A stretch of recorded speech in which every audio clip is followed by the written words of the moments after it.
옛날에 학교 다닐 때 그 반 친구들 중에 보면은 꼭 한두 명씩은 트로트를 아주 기가 막히게 잘 부르는 친구들이 있었습니다. 그렇죠. 그래서 그 친구들이 이제 노래를 시작할 때 두만강 푸른 물에 노젓는 뱃사공 막 부르기 시작하면 친구들에게 웃음이 막 터지기 시작합니다.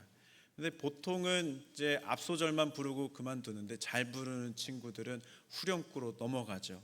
그리운 내님이여 그리운 내님이여 막 부르기 시작하면 이제 더 이상 참지 못하고 배를 잡고 뒹굴고 막 너무나도 우스워하는 그런 친구들이 있습니다.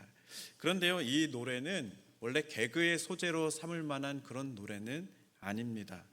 1930년대 중반에 이 작곡가 이시우 씨가 직접 경험했던 일을 바탕으로 하는 그런 배경이 되는 노래인데요.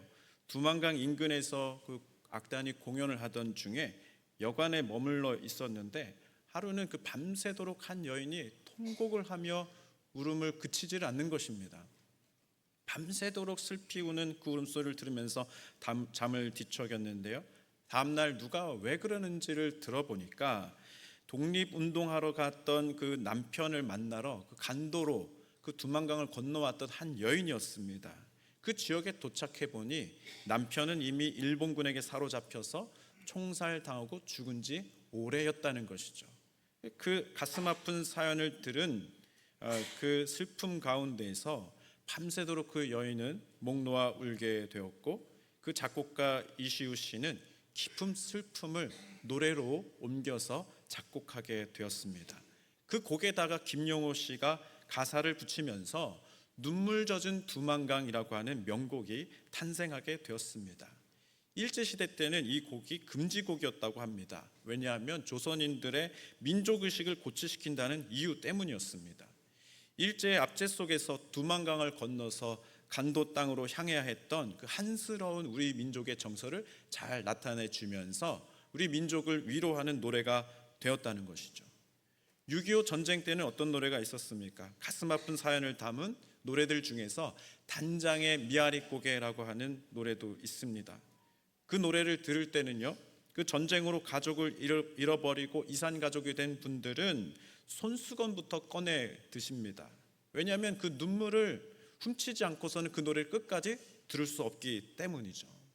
창자가 끊어질 정도로 극심한 슬픔을 단장이라고 하지 않습니까? 얼마나 슬픈 사연이 가득한 미아리 고개이기에 단장의 미아리 고개라고 하는 노래가 탄생하게 되었는가라고 하는 것이죠. 이런 노래들은 우리 시대의 아픔과 정서를 잘 담아낸 대표적인 노래라고 할 수 있습니다. 이와 같이 노래는 그 정서를 담아냅니다. 그리고 공유합니다. 사람들은 슬플 때 노래를 하죠. 그리고 위로를 받습니다. 근데 슬플 때만 노래를 하는 것이 아니라 기쁠 때도 노래를 합니다. 인간의 희로애락을 담아내는 것, 그것이 노래이기 때문입니다. 그러나 성도들은 찬양을 합니다. 그 찬양 가운데 하나님의 은혜를 담아내고요, 구원의 감격을 담아내는 것이 성도들의 찬양입니다. 오늘 함께 읽은 말씀은 이스라엘 민족이 하나님의 놀라운 구원을 경험한 후에 모세와 함께 하나님을 찬양했던 아름다운 찬양의 시입니다. 이스라엘 백성들은 홍해 사건을 통해서 하나님을 더욱 깊이 깨닫게 되었습니다. 그리고 그 은혜를 찬양하기 시작합니다. 이전에도 그들은 하나님을 잘 알고 있었습니다. 그런데 그때는 찬양하지 않더니 지금은 새삼스럽게 하나님을 찬양하고 있습니다. 왜 그러했을까요? 홍해 바다를 건너고 나니 완전한 구원을 받게 되었다라고 하는 것입니다. 그전에는 완전한 구원이 이루어지지 못했기에 찬양이 터져나오기가 좀 어려운 상황이었는데, 완전한 구원을 누리며 새로운 삶을 이제 시작하고 나니 하나님의 은혜를 비로소 찬양하기 시작했다는 것이죠. 놀라운 변화가 그들에게 임하게 됐다는 것입니다. 구원받은 성도들에게 반드시 이런 변화가 있어야 된다라고 하는 것을 깨닫게 되는 부분입니다. 그들은 어떻게 하나님을 찬양하고 있습니까? 출애굽기 15장에 나타난 그 모세의 찬양을 살펴보면은 크게 세 가지 주제로 나누어 볼 수 있는데요. 첫 번째로는 여호와 하나님과 같은 분을 이 땅에서는 찾아볼 수 없습니다. 그렇게 고백하고 있습니다. 11절 말씀인데요. 여호와여, 신중에 주와 같은 자가 누구니이까? 주와 같이 거룩함으로 영광스러우며 찬송할 만한 위엄이 있으며 기이한 일을 행하는 자가 누구니까 그렇게 찬양하고 있습니다. 가끔 그런 분들을 만날 때 있습니다. 목사님, 신앙생활하기 정말 잘했습니다. 만약에 제가 예수님을 몰랐다고 한다면, 예수님을 믿지 못했다고 한다면 지금 누리던 은혜를 몰랐을 텐데 아찔합니다. 예수님을 믿을수록, 신앙생활할수록 너무 즐겁고 행복합니다. 예수님이 최고이신 것을 주님이 날마다 깨닫게 해주시니 너무나도 감격스럽습니다. 그런 고백하시는 분들을 만날 때가 있습니다. 이와 같이 이스라엘 백성들은 경험하면 경험할수록 하나님이 최고이시다라고 하는 것을 깨닫고 그렇게 하나님을 높여드렸던 것입니다. 두 번째로는 사랑과 인자하심으로 그의 백성들을 구원하시고 인도하시는 분이 우리 하나님이셨다, 그렇게 고백하고 있습니다. 13절 말씀인데요, 주의 인자하심으로 주께서 구속하신 백성을 인도하시되 주의 힘으로 그들을 주의 거룩한 처소에 들어가게 하시나이다, 그렇게 고백합니다. 바다가 가로막혀 있었습니다. 사방이 장애물로 둘러져 있었습니다.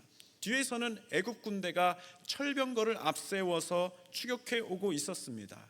이스라엘 백성들은 당황했습니다. 정신을 잃어버릴 정도로 너무나도 두려웠습니다. 그래서 차라리 여기서 이렇게 죽느니 애굽에서 종살이하는 것이 더 낫겠다라고 이야기하면서 불평하고 원망하던 그들이었습니다. 그런데요, 그 백성들을 하나님께서 참아주십니다. 기다려주십니다. 그리고 기도를 통해서 하나님의 구원이 어떻게 나타난지를 보게 하십니다. 그리고 거룩한 처소에 들어갈 수 있도록 그들을 구원해 주셔서 새로운 삶을 출발할 수 있도록 그 출발선에 다시 세워주셨습니다. 구원받은 그 자리에서 그들은 정신을 차리게 됩니다. 정신을 차리고 보니 하나님의 인자하심과 하나님의 능력이 얼마나 크신가라고 하는 것을 그들이 깨닫게 되었습니다. 세 번째로는요, 자신의 힘을 자랑하던 모든 민족과 모든 나라들을 겸손하게 만드신 분이 하나님이시라고 고백하며 나아갑니다. 15장 14절에서 15절인데요, 함께 봉독하겠습니다. 시작.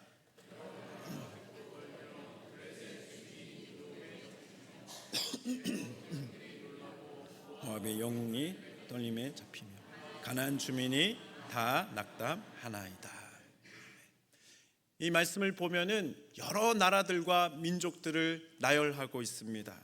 당시에 애굽 군대만큼이나 이스라엘 민족에게 큰 두려운 존재로 다가왔던 그런 막강한 민족들과 나라들이었습니다. 블레셋 민족은요, 이미 철기 문명을 흡수하여서 죄송합니다. 자꾸 목이 막히네요.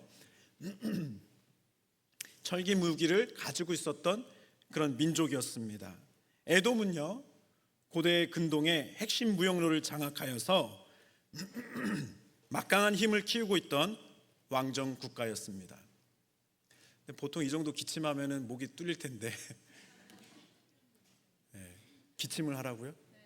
주여, 어떻게 해야 되겠나이까? 참고 들으시면 풀릴 줄로 믿습니다. 에돔까지 했습니다. 에돔은 핵심 무역로를 장악해서 막강한 힘을 키우고 있었던 왕정 국가였습니다. 모압은요, 그 비옥한 고원지대를 기반으로 해서 강력한 국가를 이루고 있었습니다. 죄송합니다. 이 가나안 족속은 그들의 성읍이 얼마나 튼튼했는지 하늘에 닿았다, 철벽처럼 둘러져 있었다, 그렇게 묘사하는 도시를 건설하고 그 자리를 차지하고 있었습니다. 그들에 비해서 이스라엘 민족은 어떠했는가? 오합지졸의 무리 같은 그런 모습이었습니다. 그들이 들고 있었던 무기도 변변치 못했습니다. 그러했기 때문에 애굽 군대만큼이나 그 민족들과 나라들이 정말 두려웠던 존재로 다가왔습니다. 그런데 이것을 완전히 뒤집어 버린 분이 누구신가? 우리 하나님이시라고 하는 거죠. 그래서 그들은 찬양할 수밖에 없었습니다. 그 대적자들을 두려움에 빠뜨리게 하시고 낙담하게 하시고 겸손하게 하신 분이 누구신가? 하나님이셨다라고 고백하고 있습니다. 그 일을 경험하고 나니까요, 그들이 자신감을 얻습니다. 그래서 17절에 이렇게 고백을 하는데 우리 같이 한번 봉독해 볼까요? 시작. 주께서 백성을 인도하사 이는 주의 처소를 삼으시려고 예비하신 것이라. 주여, 이것이 주의 손으로 세우신 성소로 소이다. 아멘. 주님께서 과연 주의 뜻을 이루어 가실 수 있을 것 같습니다. 우리가 그것을 이룰 수 있을 것 같습니다. 이와 같은 일들을 행하시는 주님을 보니 우리가 힘이 납니다. 자신감이 생깁니다. 그렇게 고백하며 찬양을 하고 있는 모습입니다.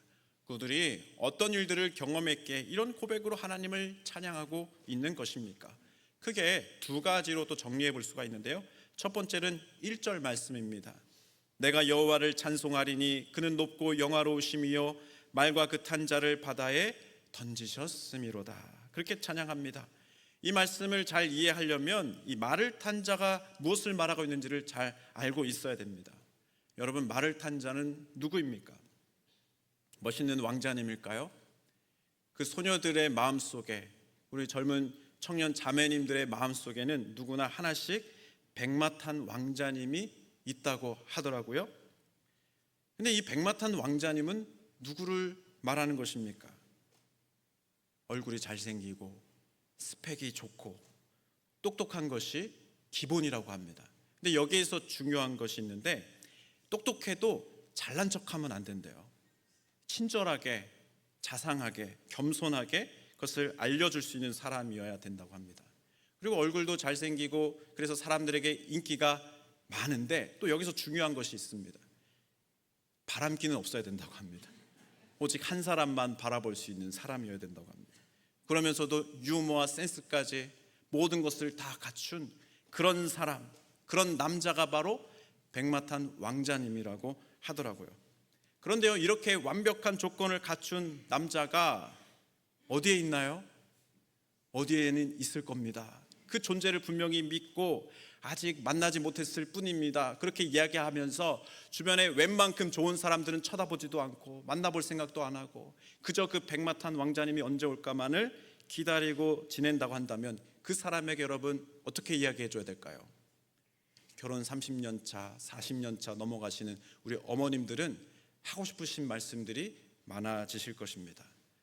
나도 우리 남편 만날 때 백마탄 왕자님이라고 생각하고 만났는데 여러분 어땠습니까? 30년, 40년 지나다 보니까 무엇을 깨닫게 됩니까? 그런 외적인 조건들은 별로 중요한 것이 아니구나, 더 중요한 것이 있다라고 하는 것을 깨달아 오셨지요? 할렐루야. 근데 만에 하나 그런 완벽한 조건을 갖춘 사람이 진짜 존재한다 하더라도 더 큰 문제가 하나 있습니다. 그것은 나는 어떤 사람인가? 내가 백설공주인가? 나는 신데렐라 같은 사람인가? 그것을 잘 봐야 되는데 그렇지 못하다라고 하는 것이 큰 문제가 될 수 있다는 것이죠. 한번 웃어보자라고 말씀드린 겁니다. 근데 오늘 이 성경에 나온 이 말을 탄 자는 백마탄 왕자님하고는 전혀 상관이 없습니다. 여기에 나온 말을 탄 자는요, 감히 맞설 수 없는 영웅적 존재. 근데 그 대적자가 그런 모습을 가지고 있다는 뜻입니다. 옛날 군대에서는 말을 잘 사용하는 군대가 세계를 제패하는 군대가 되었습니다. 알렉산더 대왕의 군대가 그러했고요, 징기스칸의 군대가 그러했습니다. 그래서 영웅들을 묘사할 때 이 기마상을 탄 동상을 세우지 않습니까? 그리고 그림을 그려서 영웅을 묘사할 때 말을 탄 영웅의 모습을 잘 그려놓는 것을 우린 자주 보게 됩니다. 이 출애굽기 15장 1절 말씀, 말을 탄 자는 누구도 감히 맞설 수 없어 보이는 두려운 대적자라고 하는 뜻인 것이죠. 그런데 오늘 말씀의 찬양에서는 그런 대적자를 단칼에 막으시고 바다에 던져 수장시켜 버리신 분이 바로 우리 하나님이십니다. 그렇게 고백하고 있는 것입니다. 이런 하나님을 그들이 만난 것이죠. 그리고 두 번째는 8절 말씀인데요, 8절 말씀 같이 한번 봉독해 볼까요? 시작. 주의 콧김에 물이 쌓이되 파도가 언덕같이 일어서고 큰 물이 바다 가운데 엉기니이다. 아멘. 여러분, 바다가 갈라지는 일이 보통 일입니까? 보통 일이 아닙니다. 지금도 바다는 통제하기가 매우 어려운 곳입니다. 현대의 발전된 기술로도 아직까지 감당하기 어려운 곳이 바로 바다입니다. 그런데 이스라엘 백성들이 아주 희한한 경험을 한 거예요. 하나님의 능력이 얼마나 엄청난지를 깨닫게 되었습니다. 바닷물을 완벽하게 통제하시고 길을 만들어 가시는 분이셨는데, 하나님께서 그 일을 행하실 때 어떻게 하시는가 봤더니 주의 콧김만으로도 그 모든 일들을 가능하게 하시는 분이셨다, 그렇게 말을 합니다. 가끔 텔레비전에서 이 촛불 여러 개 세워놓고 콧김으로 끄는 사람들 만날 때가 있잖아요. 그러면 막 박수 치면서 대단한 능력의 사람입니다, 막 다들 재밌어하고 놀라워합니다. 근데 사람들은 아무리 콧김이 세다고 해도 촛불 몇 개 정도 끄는 정도인데, 우리 하나님께서는 콧김만으로도 그 통제 불가능한 바다를 완벽하게 통제하시고, 담을 쌓듯이 둘둘 말아서 벽을 만드시고, 또 바닥을 드러내시면서 그것을 마른 바닥으로 만들어 길을 내시는 분이 바로 우리 하나님이셨다라고 고백하고 있습니다. 그들은 이런 놀라운 하나님을 만났던 것입니다. 그래서 그들은 찬양하지 않을 수 없었던 것이죠. 여러분, 우리는 어떻습니까? 우리도 이런 찬양으로 노래해야 되는 줄로 믿습니다. 왜냐하면요, 우리 주 예수님께서 우리를 구원해 주셨기 때문입니다. 우리도 어떤 자리에 있었습니까? 사방이 다 막혀 있는 곳에서 죄의 짐이 무겁게 짓눌려오는 그 상태에 있던 사람들이었습니다.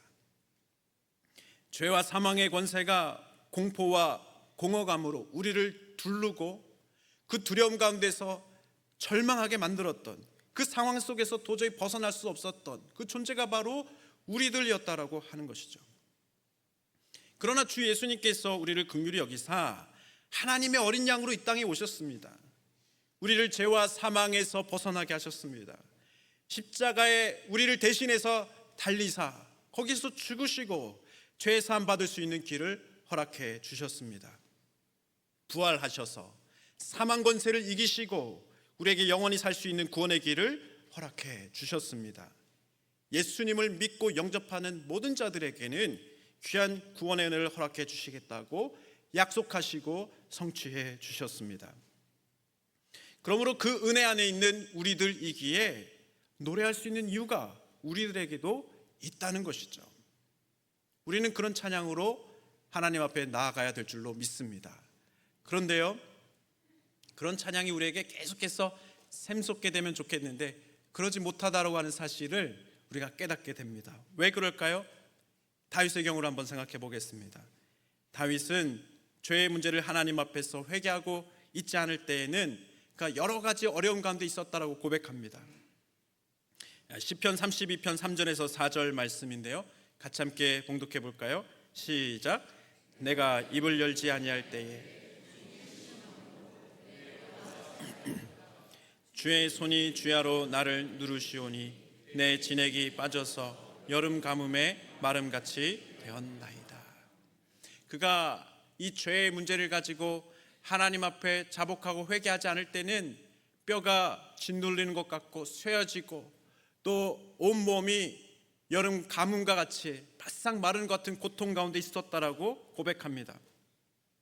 그런데 그가 하나님 앞에 나아가서 모든 죄를 하나님 앞에 아뢰고 자복하고 회개하였더니 죄 사함의 은혜를 주님께서 허락해 주셨다라고 고백합니다. 5절 말씀에 보니까 내가 이르기를 내 허물을 여호와께 자복하리라 하고 주께 내 죄를 아뢰고 내 죄악을 숨기지 아니하였더니 곧 주께서 내 죄악을 사하셨나이다. 그 순간에 그는 엄청난 자유함을 누리게 됩니다. 그리고 엄청난 기쁨 가운데 사로잡히게 되었습니다. 그리고 그를 둘러싸는 그 찬양의 은혜가 가득하게 되었다고 고백하고 있습니다. 7절 말씀인데요, 시편 32편 7절 우리 다 같이 봉독해 봅니다. 시작. 주는 나의 은친처이시오니 환난에서 나를 보호하시고 구원의 노래로 나를 두르시리이다. 아멘.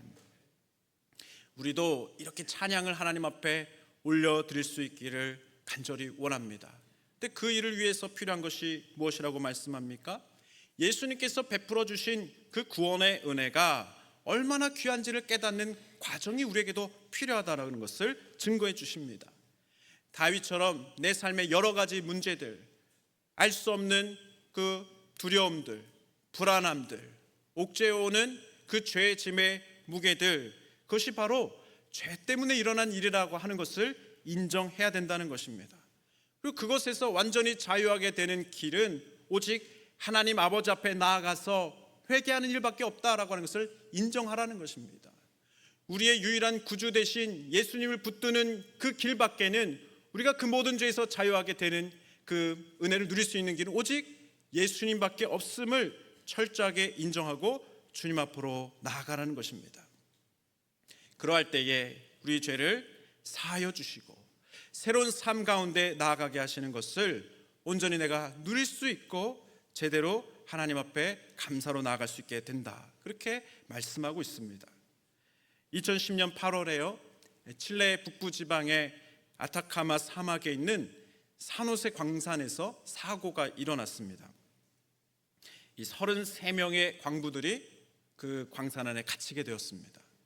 구조대가 탐침을 뚫으면서 이 생존자들이 어디에 분명히 살아있을 텐데 그곳이 어딘지를 계속해서 찾아 나아갔습니다.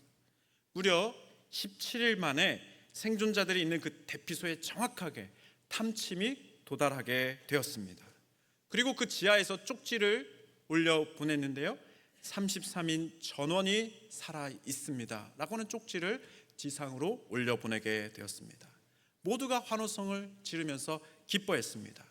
그리고 다시 그 곳으로 탐침을 내려보내면서 카메라와 마이크를 함께 내려보냈는데요, 생존한 그 광부들은 이제 우리가 살아나겠구나, 그 희망을 보게 되었습니다. 그리고 그들이 그곳에서 했던 첫 번째 일이 무엇이었냐면 노래를 다 같이 부르는 일이었습니다.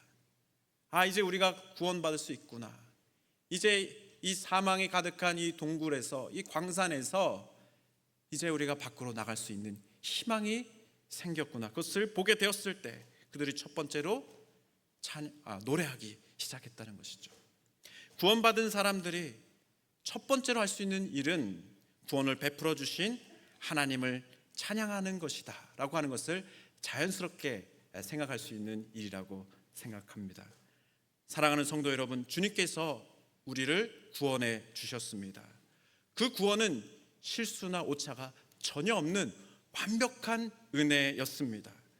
누구든지 주 예수님을 구주로 믿고 내 모든 죄와 허물을 주께 아뢰고 회개하면 소득에도 상관없이, 나이에도 상관없고, 학력과 출신에도 상관없이 모두 다 주의 자녀로 품어주시고 구원받게 해주시고 새로운 삶을 시작하게 해주시겠다라고 약속해 주셨습니다. 사랑하는 성도 여러분, 우리를 구원하신 놀라운 사랑의 하나님을 마음껏 찬양하시는 그런 귀한 예배자 되시기를 주님의 이름으로 축복합니다. 아멘. 근데요, 우리 한 가지 더 기억해야 됩니다. 이 찬양을 우리에게 허락해 주실 때 단순히 우리만 이 찬양을 부르는 것으로 만족하면 안 된다는 것입니다. 하나님이 정말 원하시는 것은 이 기쁨의 찬양을 다른 이들에게도 함께 나누고 그들도 주님 앞에 기쁨으로 찬양할 수 있도록 하는 것, 그것을 원하신다는 것이죠. 출애굽기 15장 20절 말씀에 보면은 처음에는 모세를 통해서 온 백성들이 찬양하게 하시다가 그 다음에 미리암에게로 그 찬양이 넘어가는 것을 보게 됩니다. 더 기뻐하며 뛰며 주님을 찬양하는 모습으로 찬양이 확장되고 있는 것을 보게 하십니다. 출애굽기 15장 20절에서 21절 말씀인데요, 아론의 누이 선지자 미리암이 손에 소고를 잡음에 모든 여인도 그를 따라 나오며 소고를 잡고 춤추니 미리암이 그들에게 화답하여 이르되 너희는 여호와를 찬송하라. 그는 높고 영화로우시며 말과 끝한 자를 바다에 던지셨음이로다 하였더라. 여러분, 그러므로 우리 주변에 아직 아픔을 느끼는 사람이 있는가, 슬픔 가운데 있는 사람들이 있는가 우리는 살펴보아야 합니다. 그리고 우리들이 할 수 있는 대로 그들에게 주의 사랑으로 다가갈 수 있어야 됩니다. 그리고 우리에게 먼저 허락해 주신 그 구원의 은혜를 선포하는 자가 되어야 합니다. 그래서 모든 사람들이 이 귀한 은혜를 따라서 하나님을 더욱 기뻐하고 찬송하며 주님 앞으로 나아갈 수 있도록 우리가 더욱 섬기며 나아가야 된다는 것이죠. 우리 교회 이야기입니다. 우리 교회 처음 오실 때 어떤 성도님들은요, 얼굴에 평안이 잘 안 보이시는 분들을 가끔 만날 때가 있습니다. 그런데 정말 감사한 것은 예배를 거듭해 나아갈수록, 신앙생활을 거듭해 나아가실 때에 그 얼굴의 그림자가 사라지는 일들을 보게 되는 것이죠. 얼굴에 기쁨이 가득해지시고 평안이 이제 넘치시고, 이 눈꼬리가 처음에는 위로 착 치켜지셨던 분인데 나중에는 순한 양으로 바뀌시고, 뭐 그런 은혜가 있는 것을 발견하게 돼 얼마나 감사한 일입니까? 이런 일들이 우리 공동체 가운데 있는 것은 하나님께서 기쁘게 받으시고 또 우리를 사용하시는 놀라운 역사가 진행되고 있음을 보게 하신 줄로 믿습니다. 이런 일을 경험하게 될 때 우리는 가만히 있으면 안 됩니다. 하나님을 더욱더 찬양하는 자리로 다 함께 나아갈 수 있어야 된다는 것이죠. 다 같이 한번 따라해 볼까요? 구원받은 자의 노래는 독창으로 끝나면 안 된다. 다시 한번, 구원받은 자의 노래는 대합창으로 이어져야 한다. 할렐루야. 우리의 그 귀한 은혜 주신 그 하나님 앞에 올려드릴 찬송이 대합창으로 우리의 울타리를 넘어서 온 세계 가운데로 넘어가는 귀한 은혜가 가득하게 되기를 간절히 소망합니다. 우리 마지막으로 시편 22편 3절에서 5절 말씀을 함께 봉독하면서 우리 사모하는 마음으로 함께 찬양하고 기도로 나아가겠습니다. 함께 봉독해 볼까요? 시작. 이스라엘의 찬송 중에 계시는 주여, 주는 거룩하시니이다. 우리 조상들이 주께 의뢰하고 의뢰하였으므로 그들을 건지셨나이다. 그들이 주께 부르짖어 구원을 얻고 주께 의뢰하여 수치를 당하지 아니하였나이다. 아멘. 이스라엘 민족이 먼저 경험했던 그 찬송이 우리 가운데 더 풍성하게 임하고 온 세계 가운데 하나님의 뜻을 이루는 대로 사용될 수 있기를 주의 이름으로 축복합니다. 아멘, 아멘. 우리 함께 찬양하면서 기도로 나아가겠습니다.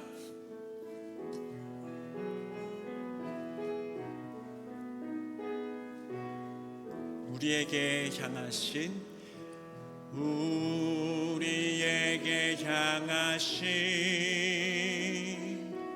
여호와의 인자하심이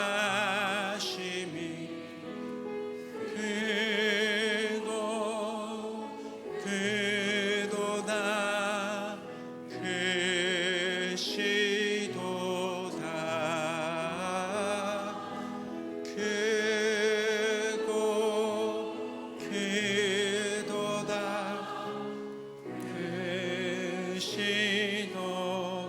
우리에게 향하신